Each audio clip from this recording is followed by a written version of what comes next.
If a failure occurs during the warranty period, it is imperative to return the engine to service as soon as possible.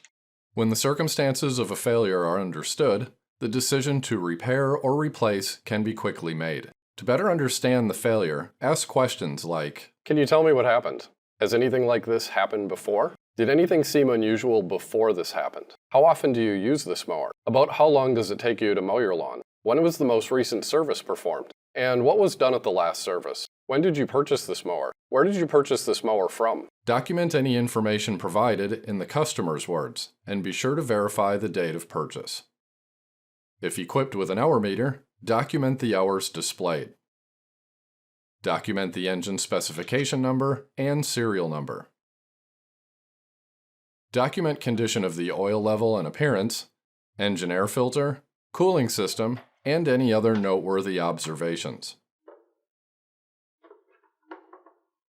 Use the Kohler parts lookup system to locate any bulletins that may be relevant to the failure. In the event of an internal engine failure, closure plate removal and further inspection is likely to be requested.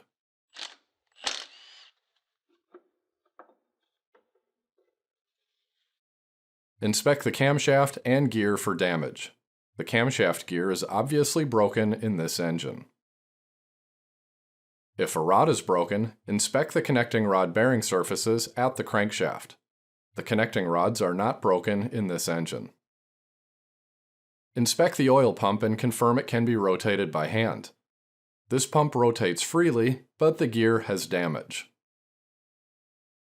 Inspect the PTO bearing for excess wear or damage. Inspect the governor gear and flyweights.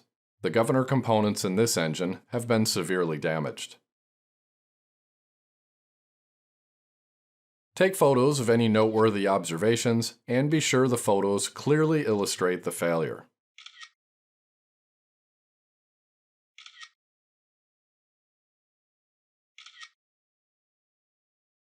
Call 866 GO KOHLER for assistance determining warranty status and a repair solution. Due to the low hours, service bulletin, and for customer satisfaction, in this situation, engine replacement was determined to be the best solution.